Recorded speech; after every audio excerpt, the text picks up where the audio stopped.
Hey everybody, welcome back to the Race 5 Smokehouse and Grill, and today we are taking this beautiful prime brisket and smoking it on the Weber Kettle. Let's go!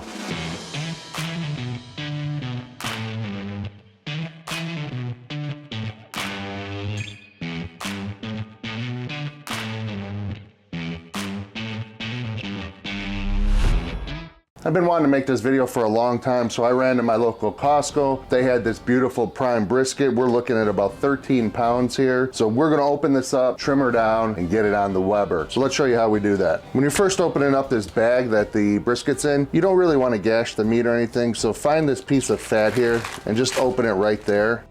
Because this fat's gonna come off anyway. We're gonna trim that off here in a second. Some foil for our trimming. So we're gonna do a quick trim on this guy here. We're gonna start with this big hunk of fat here. Let's just get this guy out of here. You don't need to get too crazy trying to get all this out. This will render down. You just wanna get the majority of that out of there. So now we're gonna go ahead and just clean up the sides here. Get this gray meat off of here so we can get that nice, good exposed meat out. See some of this great marbling here in the point. We're just gonna work our way around getting all this stuff off the top. You're not gonna wanna eat any of this, so we'll get rid of it.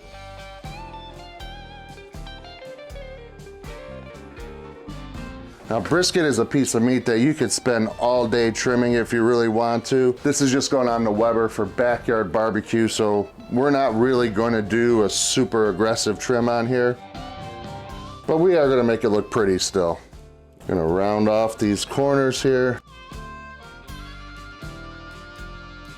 And this side is a little thinner, so we are just gonna smooth this out some. Don't need this burning up during the cook. And I do save all my trim. I use it for tallow, sausages, burgers. Best burgers you'll ever make. Get rid of some of this stuff here.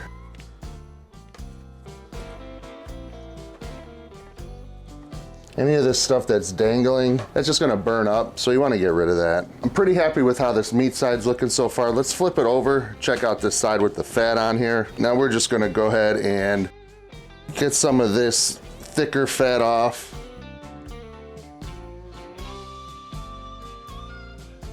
Again, just round it off, get any of those loose danglies off.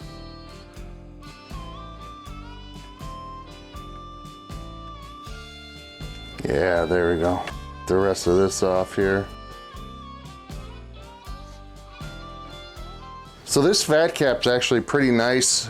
We're already down to maybe 1/4 inch here, and we're just gonna leave it at that. So now it's time to go ahead and get this guy seasoned up. So we're gonna be cooking this fat side up, so I'm gonna prepare the meat side first. And typically I don't use binders, but recently I have been using binders on brisket. Just a little yellow mustard. You don't taste the mustard at all, so it's not gonna affect that.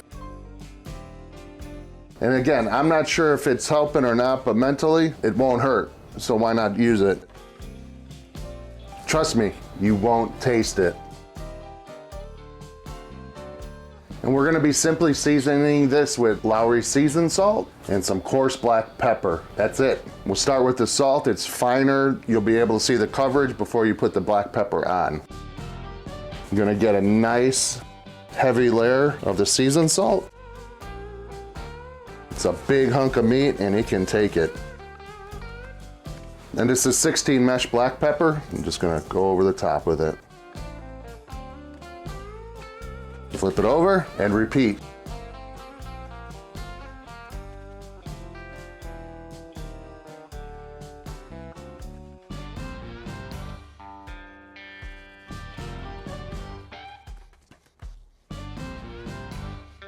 There we have it. Brisket is seasoned, it's trimmed, it's ready to go onto the Weber Kettle. So let's go head over to the kettle, get it fired up, and show you how we're gonna run this today. Let's go to the kettle. So today we're using the slow and sear. We have it filled with jealous double lump charcoal and some chunks of cherry wood. We are gonna start the fire over here on this end. We're gonna use a wax cube.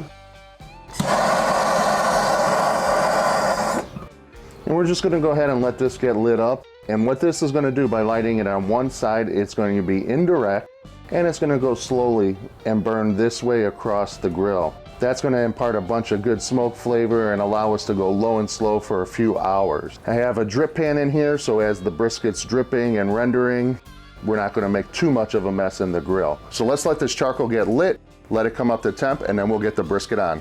We got the grill running at a nice temperature. We're just over 200 right now. That charcoal is nice and lit. It's gonna burn nice and slow. We're gonna get the brisket on right now, and we don't wanna keep that lid open too much because the more oxygen, the more heat, and we really wanna let this go low and slow. So let's go get that brisket on real quick.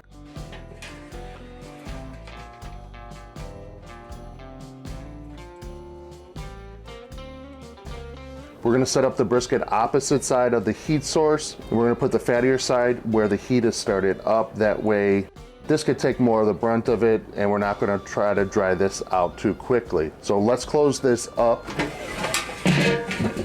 So we're rolling this about 25% open. We have a temperature probe in the top here to monitor what the temp cooker is at, and we're just gonna let it roll this way for a few hours and let it smoke and come back and check on it maybe four hours or so. We're gonna let this just roll unless I see some sort of a big temperature spike.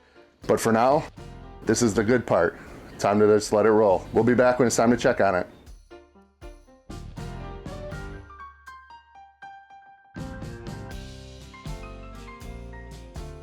We're at the 6-hour mark. I've only peaked once, and that was a couple hours ago. Let's go take a look now. 6 hours in, this thing's still cruising along right around that 250 mark. It's been burning beautifully. So let's go take a look, see what we're looking at, see how those coals are doing, see if we need to make any more adds. Let's go look. Brisket's coming along nicely. We're getting some good color here. The bark's really starting to form up here. This edge is getting a little crispy, so I'm gonna go get some gloves and I'm just gonna give this a flip around so we can get some even cooking on here. Man, this thing's really, really coming along nice. We have coals about halfway burnt right now. There's still some that's ashed over, ready to go. Nice and smoky. So we're gonna close this up right away so we don't get too hot. One of the issues you can have while cooking on a Weber, if you're trying to do low and slow, is by opening and checking and keeping the top open. That's gonna give more oxygen to the fire, and that's gonna give you higher temperature. So you really wanna keep that lid closed as much as possible on a low and slow cook. We're gonna let it run for a few more hours, and we're gonna come check back in when I think it's time. So probably another 3-4 more hours before we check again.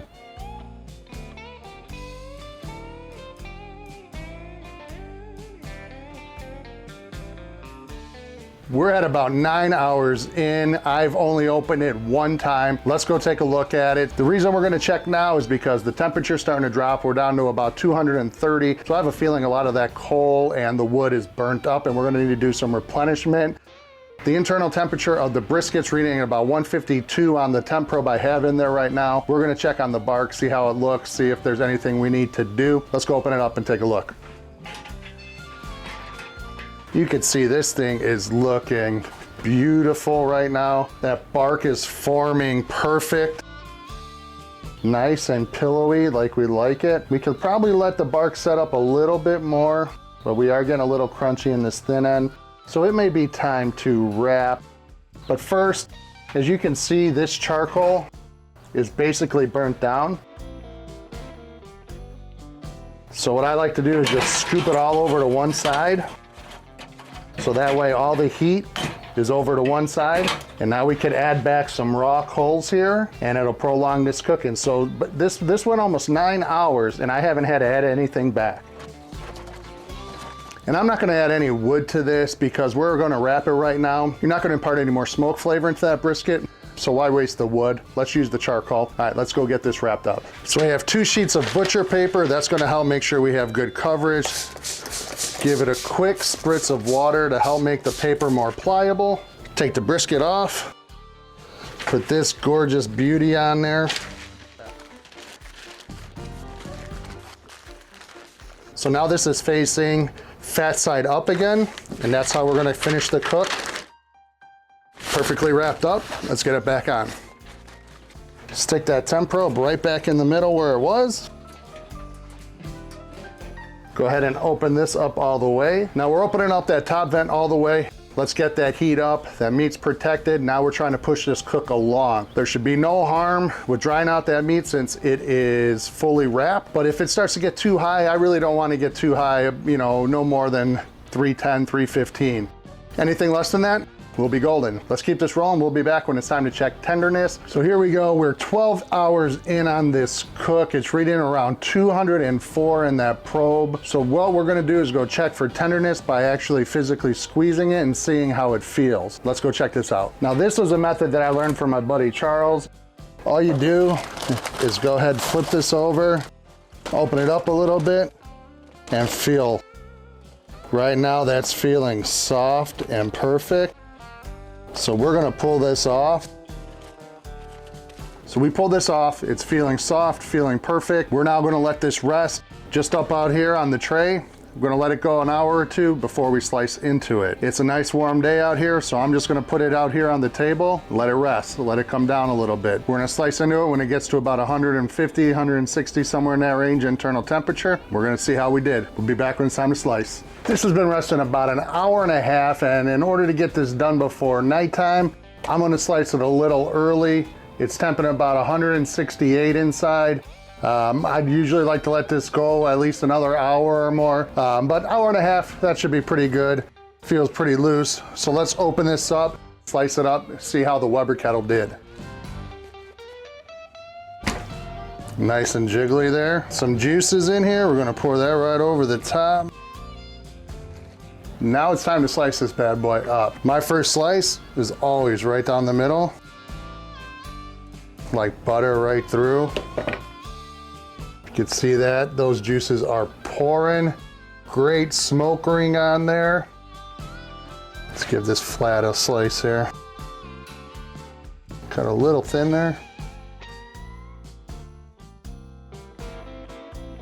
I can always tell when a brisket's cooked good. As you slice it, it just flops over like that. Again, great smoke ring. Really happy with that flat. Let's give it a little taste here, huh?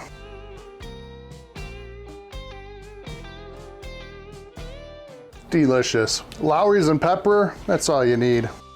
Go ahead and cut some of the point off here. Perfect. Perfect. Mwah. Chef's kiss for sure. Is there anything the Weber Kettle cannot do? Smoked this for 12 hours. Didn't really use that much coals, only had to refill once. 12 hours on the Weber. Unbelievable. If you like what we did here, please hit that like button, hit that subscribe button, check me out on social media. Thanks again for checking out the video, and we will talk to you all soon. Take care, everybody. Peace.